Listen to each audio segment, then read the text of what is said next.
Now, does he need to change? Absolutely not. This aggressive style racing, this is his MO. It's why he has 2 wins. It's why he's in the position he is now with Trackhouse Racing. I think if he dials back his aggression, he dials back Ross. Hey race fans, welcome into another episode of Backseat Drivers here in Studio 3. I'm Alex. We were joined by Coon and Bob Pockrass. We've been laughing a lot this morning. These are 2 of my favorite people, so you're in store for a really good show. Make sure and use our text chain that we now have here in the backseat. You can text the number 31032 with the keywords on your screen. Agree, disagree with Kim and Bob, whatever you want to tell them. Happy birthday. It's not either of their birthdays, but you can still tell them happy birthday. Text whatever you want. Make sure and chime into the conversation. Well, Atlanta Motor Speedway saw a Georgia-born win the race for the 2nd time only. Obviously, the first one being Bill Elliott, and then Chase from the same place. Chase Elliott gets it done. The siren rings at Dawsonville Pool Room. I know the Georgia fans are just chomping at the bit still here on Monday. I think the party's still going. But the storyline that came out of Atlanta Motor Speedway that might have been bigger than the winner, once again, Ross Chastain. And this entanglement, as NASCAR social media called it, and everybody that knows anything about Ross Chastain versus Denny Hamlin, it is like the divorce that just won't settle in court. You know, they just keep coming back at each other. So does Ross Chastain need to dial back his aggression? We hear everybody mention it. It's how he races. It's why he's up front. It's why he's winning. It's got him those wins. He has 2 so far this season. But Bob, what do you think of old Ross? Does he need to just chill out? At times, yes. He needs to control his aggression a little bit. He just seems to pick the wrong time sometimes to be aggressive, or doesn't have that situational awareness that I think you need if you're going to be a championship driver. You know, the early wreck with Martin Truex Jr. Now, Truex said it was his fault, I think, on the radio, but he didn't get the benefit of the doubt from Austin Dillon because of his past, of what he did at Gateway and doing kind of dumb things there. And then, of course, one of those things was to Denny Hamlin at Gateway, so he's certainly not going to get the benefit of the doubt from Denny Hamlin. And, you know, as Ross said, like, his car was damaged and he lost control of it. Well, I mean, if you know your car is damaged, look, I know you're going for the win. Yeah. It's a tough situation, but I feel like you just, with the past that you've had, you can't be that aggressive. Interesting.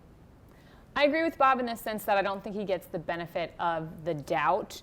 Would we be talking about Ross and his aggressiveness if it hadn't been Denny Hamlin that he had gotten into on that second incident? I'm not sure. Now, does he need to change?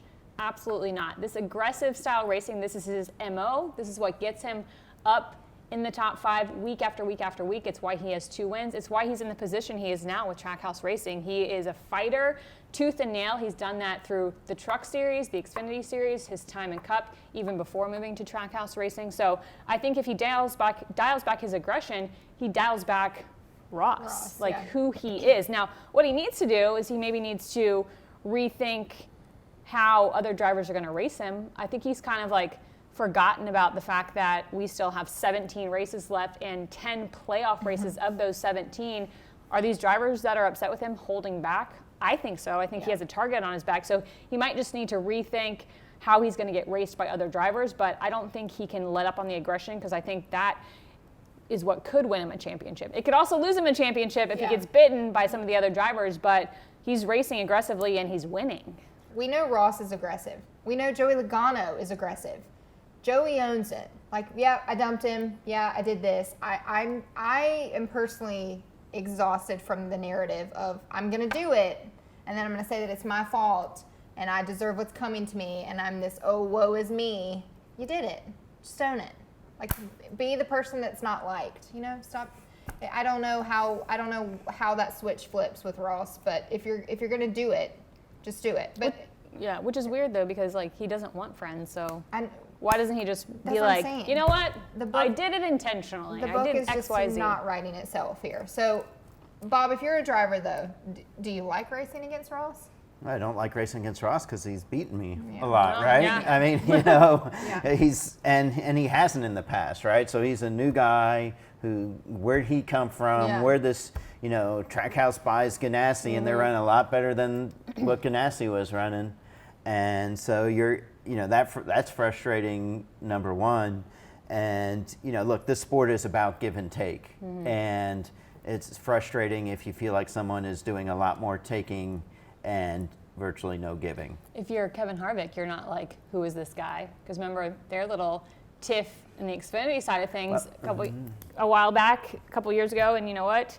To my point, like, he's always raced aggressively. Why is he going to change now? Like, I don't even know that he could if he wanted to. And I think it was at COTA earlier this year where Kevin said that Chastain shouldn't change, that he needs to be aggressive and continue that style. And the question is, are more young drivers going to drive like Ross versus and less like the gentleman of the old guard? Well, it was, Dale Jr. had a good take on it, as he always does. It was, I love it, but like, I want you to change, but I don't want you to change, kind of thing. So we'll see what happens to Ross. Jeff Burton on the broadcast, also his quote was, he won't win a championship because they won't let him win a championship. So you got to get to Phoenix, and then you got to make it to the final lap at Phoenix to win a championship. And all I'm saying is, lap 1 with that 11 car ought to be fun with the dog leg at Phoenix if you make it there, Ross. Okay, well, another driver who has maybe solidified his spot with the championship ranks here. He already has a championship trophy from the year 2020. He has 3 wins so far this season. There was a big question mark of who was going to be the driver to come out of the summer kind of on top of things and picked as the championship favorite heading to the end of the regular season and to the playoffs. Is it Chase Elliott? Kim, you want to start with this one?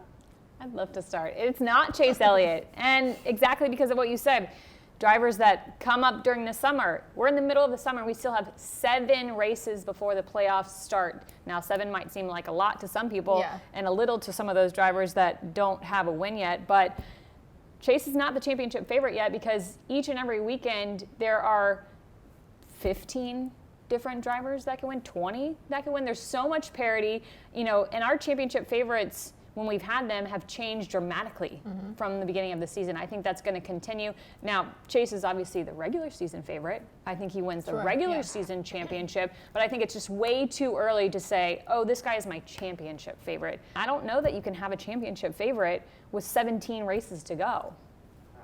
I can. Well, it's going to be Chase Elliott. Bob just likes to disagree with me. And here's why I think Chase Elliott has proven the last 3 weeks that he's a championship favorite.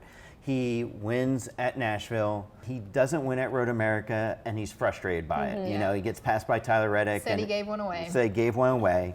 And then at Atlanta, he loses the lead late, restarts 3rd with 3 laps to go, and comes back and wins it. And to me, that shows he's in championship form mentally, and I think that he'll carry that through the next 17 weeks. First of all, disagree with that being championship form for Chase. That is just Chase form. How many seasons have we been in the Cup Series with Chase where he's had a bad week and has seen the win fall through his hands and still had a decent finish and just been like, oh, ho-hum, and then the next week they win?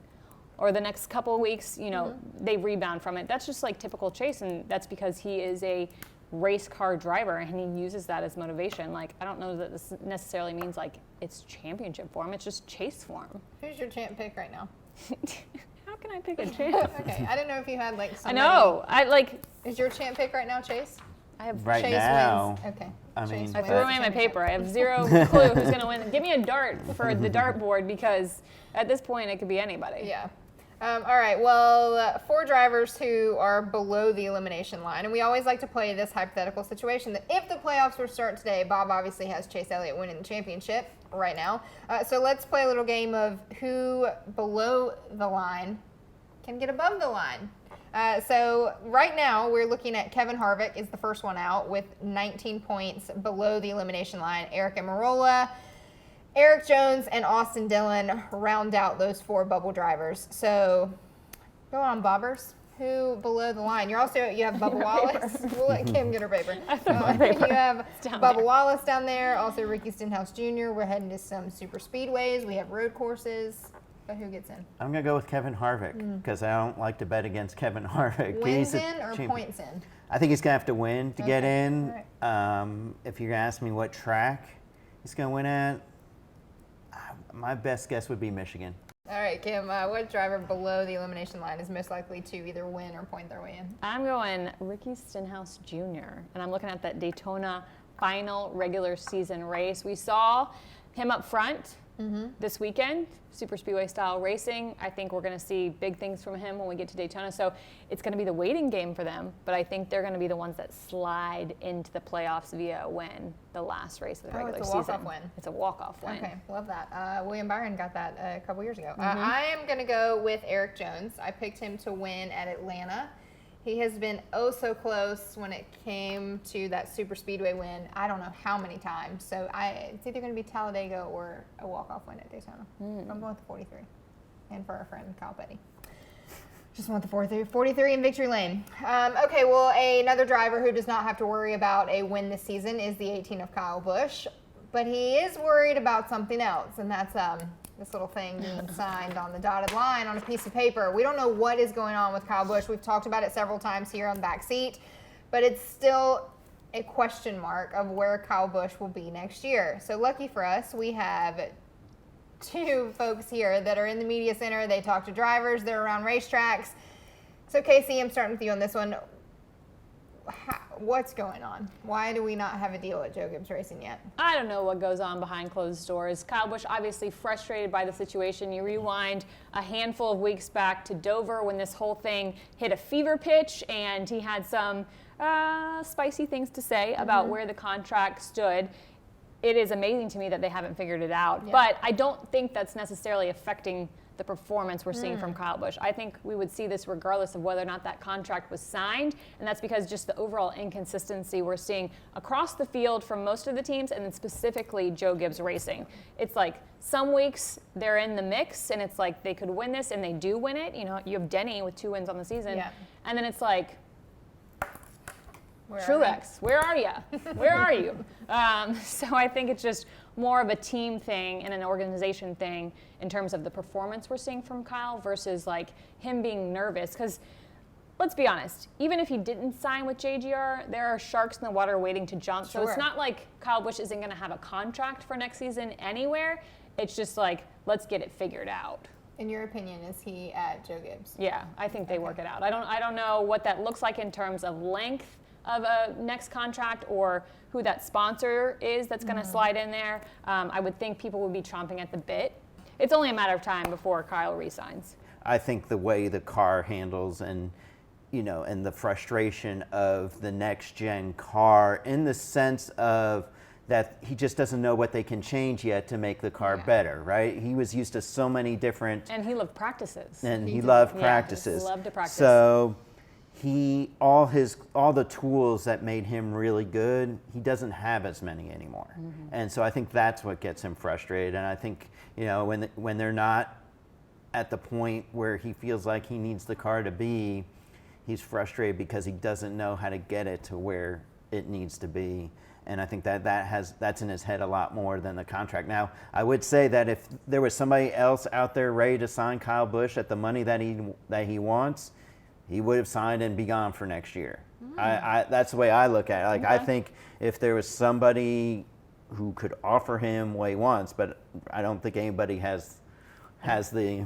I mean, he's has the money, but I do think he'll end up at Gibbs. It's just a matter of how much and how long. Well, I mean, he has to fund Bruxton's racing career. He's got another mouth to feed. So make your demands, Kyle Busch. So you don't think it's a long deal? Probably not. I don't think there are many long deals to be out there right now. Interesting. I am super intrigued by this. I just think there is a point where, like, your team, this elephant in the room kind of like radiates throughout the whole entire racetrack. So I just wonder, like, Joe Gibbs as a whole, how much this is affecting his pit crew guys who's our driver next year? Is it going to be Kyle Busch? Why are we not saying that it's Kyle Busch for next year? I don't know. That whole thing, I feel like has to be affecting somebody, but just sign the paper, Kyle. Really? It's really that way we don't have to speculate. We're tired of talking about it, but we're going to. Come on. Some of us enjoy some of this. Backseat bets presented by BetMGM. This is just strictly for our head-to-head matchups for New Hampshire. First up, the two teammates, William Byron versus Alex Bowman. Casey? Oh, if we're just looking at this week, obviously I think on the season I would pick BYRON. Sorry, Alex. But for this race weekend, I'm picking BOWMAN. Greg Ives, the last couple weeks, has talked to me about how they like to be kind of the sleeper in the mix and want to be the team that's like, wait, where did they come from? And so I think they do it here at New Hampshire. I don't know that they win it, but if we're looking at just head-to-head, I think Alex jumps over William in terms of finishing spots. I mean, I think of Alex Bowman at New Hampshire, and I don't know whether to think of the guy who had, remember, was in the 7 car where it was just kind of a mess there. Remember that? Yeah, And then, but then he also had that great, obviously filling in for Dale Jr. Yeah, right? So it's a yeah, place where yeah. he had one of his Exactly. biggest career highlights. But I'm gonna go with Willie B. I know Willie B's he's kind of had these things tend to be happening, it seems like, out of his control. But I just think overall that team right now is a little stronger, and I'd go with Willie B at New Hampshire. This one I kind of just threw up in the air, but I did look at the average finish. Alex Bowman squeaks it out a little bit higher than Willie B at New Hampshire, so I'm going with the 48. All right, next up. Man, we have a sense of humor here. Again, Denny Hamlin versus Ross Chastain, because there's nothing going on there. Casey? I know Denny has proven himself at New Hampshire. You know, we've seen him hold the lobster, Yeah, he even though he hates that doesn't thing. like lobsters. But I'm going to go Ross Chastain. I think this could be a track where he is extra aggressive. He had a good showing last season there, and he was in the 42. That was still before he had made the move to Trackhouse. And with just each and every week, we look at the top 5 and we're like, oh, Ross Ross, Chastain. there's Ross. And I think we're going to do that again. I think we're going to be like, there he is. He's there again. I don't think he's slamming any watermelons next week at New Yeah, I don't Hampshire. think so either. But So- he's going to finish better than Denny, though. No, Denny. I think Denny's due. It's like every month, right? He has his once a month where he's all of a sudden nothing. Kind of like William BYRON has last month, but just nothing. Maybe nothing bad happens to Denny. I'll pick that. It'll be New Hampshire week. Okay. I have the 11 is of Denny Hamlin as well. But now that I mention it, I would like to see the watermelon and the lobster.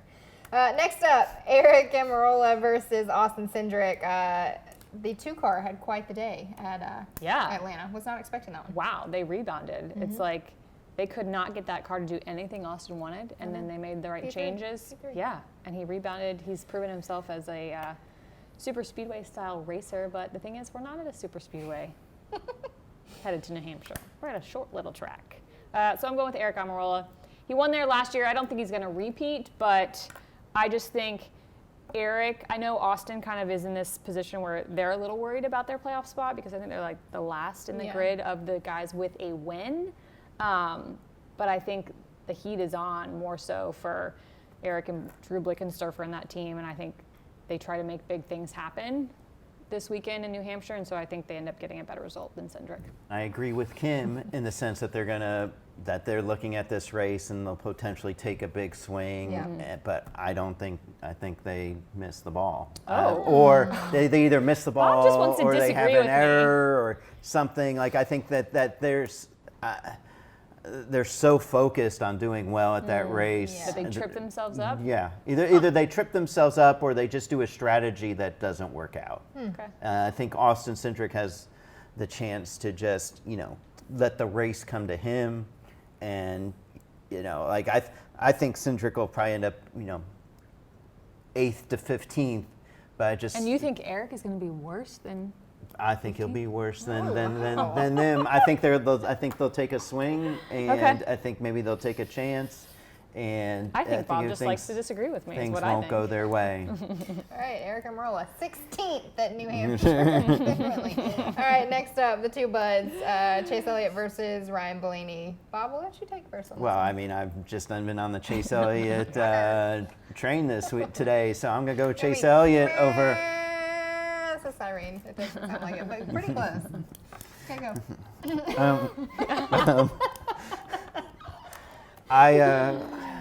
I'm not going to say that the siren is going to ring after New Hampshire, but I do think that Chase Elliott is on a roll. I think he'll be very good at New Hampshire, and I'd pick him over Ryan Blaney. I'm interested to see who your winning pick is because we've named about 20 drivers and none of them is for New I Hampshire. don't know who my pick is. That's probably going to be like a hot seat question. You know what? I'm picking Ryan Blaney out of these two only because Bob has chosen to disagree with everything I have said today. So it's my turn to disagree with what Bob says. I'm going Ryan Blaney. He's had some good finishes at New Hampshire. They're in a position where, you know, they're good on points right now, but they got to be feeling that heat and needing that win, I think, to get into the playoffs. So Ryan Blaney.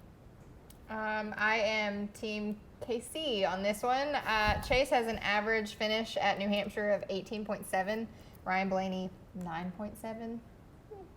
I'll let the numbers speak for themselves. You know, Bob? Scoreboard. Scoreboard. All right. It is going to be Sunday for the NASCAR Cup Series, and we are 7 races left in the regular season.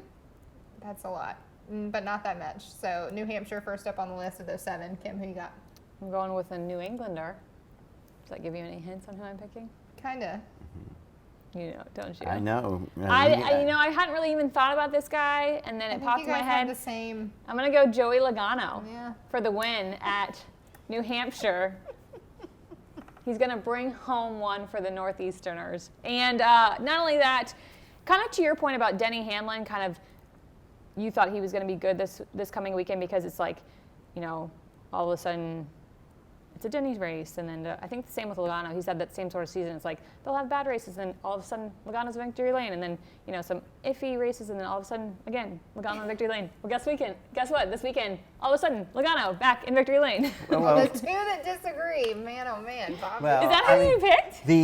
I had 2 names on my list, and Logano was one of them because he won Gateway, and New Hampshire will be like Gateway. Yeah. But the other one I had on my list is Logano's favorite driver, Willie B. Oh. So maybe we can have a little Logano versus Willie B action like Darlington, and I'd go with Willie B because I think he owes Logano one. I am going with one of his home tracks. Pick one. Oh, Martin Truex Jr.? Going with the 19 of MTJ. MTJ, come on. I don't know why there's no So reason behind that. does that mean he's this weekend's picked? Or the following weekend, because the following weekend is Pocono, another one of his home tracks. I might pick him for both. I don't know yet, but New Hampshire for sure. All right, well, this has been a fun delight. episode. New Hampshire is going to be an exciting battle for the NASCAR Cup Series. It's Sunday, 3 p.m. Eastern on USA. Bob will be there. Wave to Bob. I'll be there too. Say hi to me. Kim will be there too. Wave to both Bob and Kim. They'll be there. Only say nice things. And tune into the race. Hope you enjoyed this week's episode of Backseat Drivers. We'll see you next week after New Hampshire. Enjoy it. Thanks for watching. Subscribe to our channel for more clips, highlights, and full-length episodes. Also, check out NASCAR.com to stay up to date with all the latest news.